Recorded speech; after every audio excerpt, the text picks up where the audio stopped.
So what happens is basically, when you try to be relaxed, now I'm talking about in a very, very relaxed sense, your inhalation has to be quite long, thin, slow, and then finally after that it becomes like soft cotton. Now when the breathing becomes very, very slow and goes down, now mind you, you are not applying pressure, not inhale, no, because that is like a hurricane, that is like the storm which you are doing. So just watching the breath. So the whole idea in the Upanishads or in the Hatha Yoga, they talk about the length of the breath and the exhalation about it. Here basically they talk about the length and the breadth of the breath from the nostril to the belly button. So the breath can go into the belly button and come up, the expansion of the pranamaya kosha starts happening. So in that you have the abdominal breathing, the soham breathing, which you are very, very popular about it. Then when you start doing all this soham, basically you must have experienced or heard about it. When you start doing the soham, you tend to go very, very relaxed, and when you are totally relaxed, the oxygen, the skin pores start opening up and the energy starts coming from the skin pore. So from there, then slowly you move into the reverse breath. The reverse breath is something very, very difficult. Basically, I don't know, how many of you have experienced. If you have, for example, a stalled car, okay, a car is stalled, and if you have to push the car, how are you going to push the car when you are breathing? You are not going to blow your stomach and push. No. What you are going to do, you are going to inhale and then apply force. Yes or no? If you want, let's sit straight 2 minutes with me. Yeah? Yeah, no, sit straight. Yeah. Okay. We'll do only 3 sips. Okay? Now, inhale. As you inhale, pull your pelvic floor, the toilet area. Inhale, pull your belly button. Inhale, push your diaphragm, hold in the center. Exhale. Very good. Now one request, when you are doing the inhalation, don't allow the shoulder to come up. Okay? Again, same way. Inhale, pull pelvic floor. Inhale, belly button. Shoulder down. Inhale, push diaphragm, squeeze. Squeeze in the center. Exhale. 2 more. Inhale, pull pelvic floor. Inhale, belly button. Inhale, diaphragm down, hold, squeeze. Exhale. Can you feel the pressure building up inside the body? 1 more. Inhale, pull pelvic floor. Inhale, belly button. Inhale, diaphragm, hold, squeeze. And exhale. So this is the reverse breath which we are talking about. Can you find the mood state what you started off and now the mood state has changed? Yeah, it's basically the wind, because the prana, everything has changed. The whole dimension, the whole thinking, everything is changed. So on the subconscious level, the breath moves internally along the central channel known as the internal breath control, Abhyantar pranayam, different names have been given, or antar pranayam. Now what happens is, when the breath goes down, this is a typical Chinese, they say when the breath starts going down, the embryonic body or the embryonic spirit, or basically they are talking about the jiva starts coming out, because the ahankara starts coming out, because many of the time what happens, the ahankara comes in the body, cannot control it. So basically when that starts happening up, there is a combat happening, and then the teacher keeps on telling you, okay, drop, relax, no tension, no pressure, release. As this starts happening, slowly, there is a turmoil happening, and there are 3 granthis in the body. The body opens up, the energy starts moving in the Kundalini marg. And then as it's happened, the Pranamaya kosha or the different koshas starts opening up. Now, as I was talking about the 3 granthis, the Brahma granthi, the Vishnu granthi, the Rudra granthi. These granthis are nothing but batteries. Especially our women folk are very much, very conducive in this particular, they must have experienced it. Like for example, somebody walks in, and if this particular lady is standing and somebody walks in, you may like the person or you may not like the person. If that person comes very close to you, if I don't like the person, what happens? By default, you step back. Does anybody tell you to step back? No. If that person still comes forward, you step back. Nobody tells you to do it. So there is some sort of energy which is building up. So what happens is, when a person comes in, I am watching from here my third eye, the Rudra Granthi. So this has a range of 36 to 48 for a common man, not talking about divine person. So from From here I start processing the data. When it comes here, it is 12 to 24 inches. So he comes and stands next to me. If I like him, I may shake hand because it's 1 to 1.5 inch, Brahma Granthi. I may shake hand, hug, kiss, peck, whatever. So this is how basically it is born, it's there, derived in our system, but we have not taken charge of it. Today the Westerners are talking about this Brahma Granthi as mesenteric sac. I don't know how many of you have heard about it, the new organ they have found out. 2016, the research, recent development. That is the Brahma Granthi. They say the whole mesenteric sac falls off, all the problems starts happening, knee problem, ankle problem, Apana Vayu is not able to flow, this whole area bloats up. Why? Because again, Brahma Granthi problem. But I don't know where the Brahma Granthi is. How do I know? How do I work? Okay, very simple. Sir, place your hand here. Let's place your hand here, keep your hand here. And let's do. Ha ha ha ha ha ha. Can you find something reverberating? Ha ha ha. Can you find? Now can you do it softly? Ha. Mentally, audibly. Ha. Ha. Ha. Can you do with the mind, controlling? When you are able to do, sitting down, driving, walking, talking, or watching TV, if you are able to do it, your Brahma Granthi is under your control. When your Brahma Granthi is controlled, your physical aspect of your body is under control. As simple as that. You don't have to take great drugs. Then comes your Vishnu Granthi. Place your hand here. Now do the sound. Oh, woo. Oh, woo. Oh, woo. Can you feel the reverberance? So the Vishnu Granthi, the emotions, when you are totally down, somebody shouting, screaming, can't help it. Go in one corner and do oh, woo, 10 times. Automatically everything is there. Now here, simple. The Rudra Granthi, Ingam. Do the sound, Ingam. Ingam. Feel the resonance, feel the vibration. Now this will we accept. Why? Because it's made in China, made in Tibet. We'll take that because it's a nice name. But guys, our Shastras has given us. Try. Oh. Oh. Now do the same way. Oh. Can you feel the reverberation? Namo. Namo. Shiva. Shiva. The same thing. Mantras are said.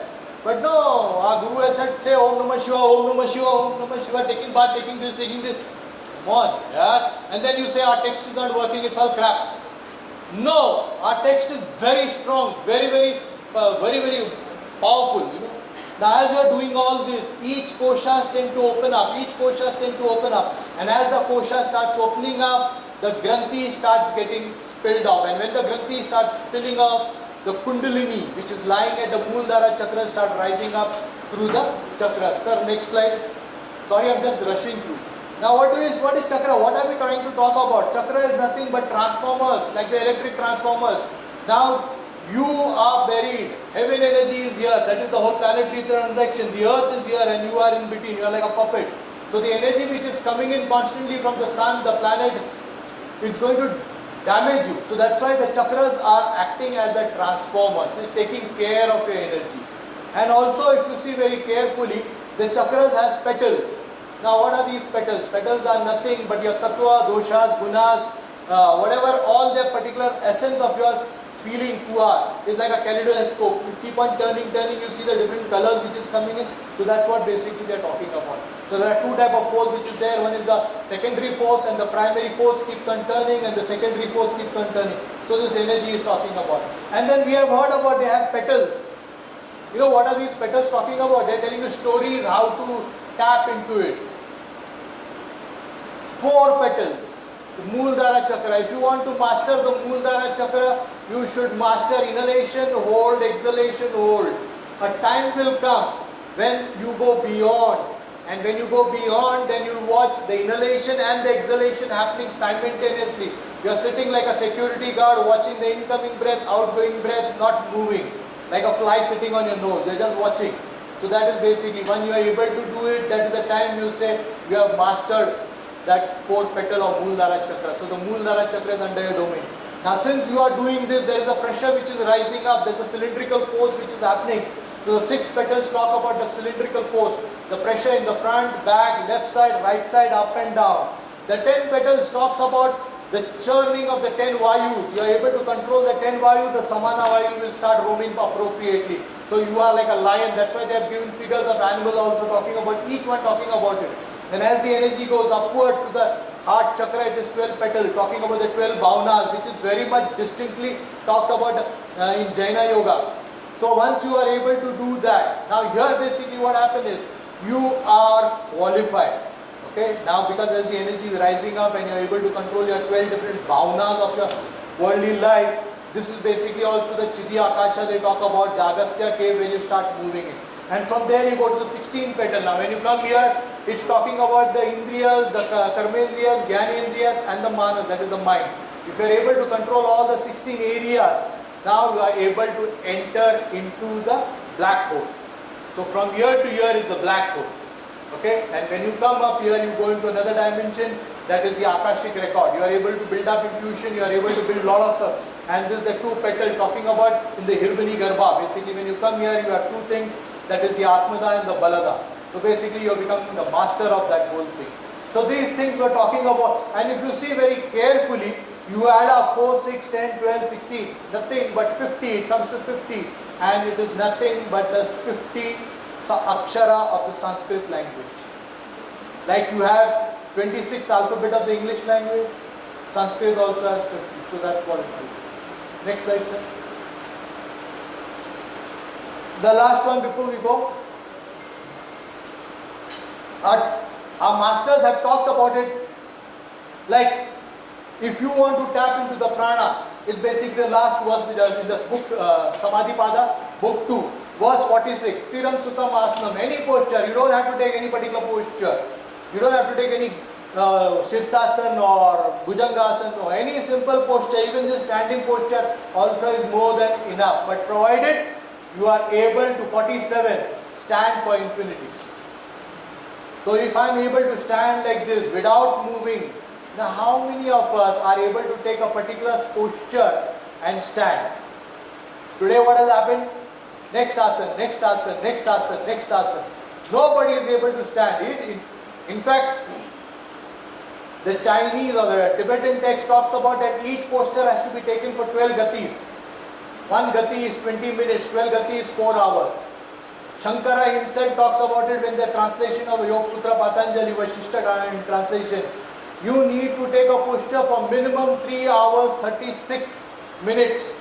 Can anyone take a particular, can I stand like this for 33 hours 36 minutes? Not possible. Next change, next change, next change. Westerners, we get bored. Okay, like how we sit in a TV watching remote control. Change, change, change, change.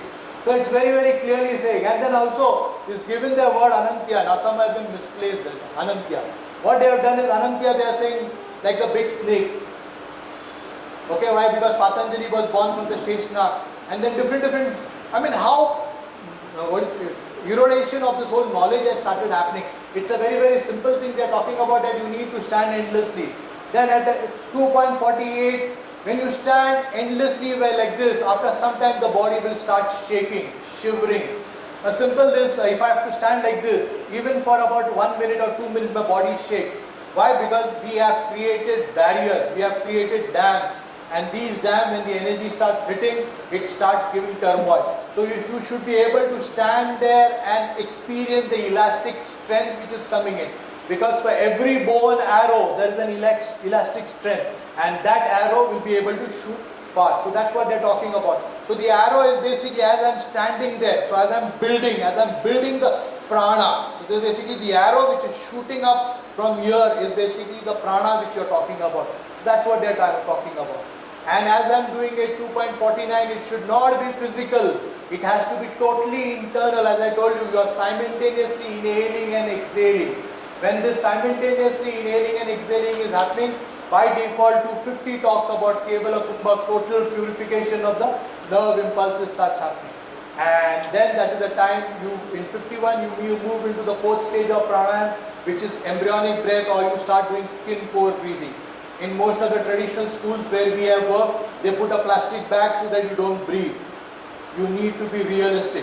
You say, okay, I'm not breathing, but then how can you believe? So tie up a plastic bag and try it out. Anyway, you all don't go and try it. Then when this starts happening in 2.52, it's talking about the veil of illumination. So all the darkness which is there, all the understanding, you start coming to it. And that is the time dharana start happening. When the dharana start happening, pratyahara and finally dhyana. When this whole thing starts happening, book 3 starts. Book 3 is nothing but the samyama, the integration of dharana, dhyana, samadhi. So basically when this integration starts happening, you have the vibhuti. And the whole chapter 3 is talking about the vibhuti, controlling all these different areas of different positioning, and you get a benefit out of it. And the last one, to go back, we can't go into all this detail, at least following Dinacharya, which is there very much predominant. They're talking about the biorhythm, they're talking about the energy path. If you see very carefully, the energy starts at 3 o'clock to 5 o'clock in the lung organ. So this is the time we also call as the Brahma Granthi, Brahma Muhurat. Brahma Muhurat, where you are supposed to get up, do your meditation, do your breathing, etc., etc. So from 3 to 5 and 5 to 7, they are coupled organ, they are twin organ, the yin and yang organ, the Shiv Shakti organ. One is the yin, one is the yang. So 3 to 7 basically is an excellent time for you to do your breathing, meditation, whatever you are planning to do it. And also if you see, 5 to 7 is large intestine. That's where we go and clean ourselves. Detoxing of our system, cleanliness is very, very important. Then 7 to 9 and 9 to 11, the energy is in the stomach and the spleen. The breakfast has to be taken. Carbohydrate has to be pulled in, sweetened basically. So then that gives you strength and energy to run through. And then afterward, 11 to 1, the energy is in the heart. The energy which you have built up, pulled up to the breakfast you have taken, it's able to run. It's able to push you to do your day's activity. Then the energy comes 1 to 3, to small intestine, lunch time. So that is the time you are supposed to digest the food. And then 3 to 5, all shutters down, all over the country. You see in Bangalore, I don't know Bangalore right now. Earlier it used to be, or in Rajasthan, Goa, 3 to 5, nothing is happening. Everything shut down, go to sleep. But city like Bombay, now Bangalore has also become like that. 24/7, we are not shutting down. We are constantly moving. Then 5 to 7, after working so much, then we like to go out into the open, into the garden. You must have seen, when we were kids, our parents used to take us out to the parks and all that. So 5 to 7 is supposed to be the kidney energy, where it needs to open up, it needs to this. Then 7 to 9, dinner time, come into the dining table. The fascia is basically all over, the pranamaya kosha. So everything coming to unity. So you come down, you discuss with your family. Oh, Papa, at this day, the daughter says something, the mother says something, okay, the father guides the child. Now this bonding is missing. Nobody has time. Nobody, you have your dinner, Papa, I'm going for party and this and the groups breaks, everything is breaking. Why? Because this bonding is not there. Then 9 to 11, triple warmer, all three areas need to be. This is the time where you sit down, meditate, read, assimilate stuff, or write down day's activity, or plan about tomorrow, whatever, so that is being done. And then system shut down, 11 o'clock you need to be in bed. Even World Health Organization has also said no night shift for more than 6 months. It is a criminal offense because it can literally kill a person. So 11 to 3 is supposed to be your deep sleep area. So this is basically the whole, and this is there in Indian science also. If you see very carefully, morning 6 o'clock to 10 o'clock, the energy is kapha oriented. Kapha means gives you ojas, the jing, basically the juice, the stickiness, the gumminess. That is basically the power which is giving you. Then again 10 to 2 is basically pitta, tejas. Because of the gumminess, the fluid which you have created, it will be creating a fluid for the energy to run. That is the tejas. And then 2 to 6 is basically the vata, the shen. You need to calm down, you need to be peaceful. So basically both, culture talked about it at length. If we could follow some of them, it will be a great thing. And also it gives you very clearly, if you see very clearly, between 5 o'clock to 9 o'clock, the prana and the blood is flowing equal in the body. This is the time you can rush your body, push your body, physical exercise, mental breathing, meditation, whatever, you can just get the max out of it. Then again, between 1 and 3 in the night, then 1 and 4, prana is less and blood is more. And here also evening 7 to 9. There you need to avoid any physical exertion. Nowadays after COVID, everybody was stuck up. Everybody has got the fitness fad. And then at the age of 30-35 guys, they are dying after doing jogging. Where he went for a run and then collapsed. Why? Because they are not able to understand the sciences behind it. Our ancestors have left this treasure. But but you would like prefer a pill. There are lift and there is staircase, but I would prefer a lift. We have good books and we have TV and the tablets and chat GPT. I would prefer that, not the books. No patient will be. Anyway, next slide. That's it, sir.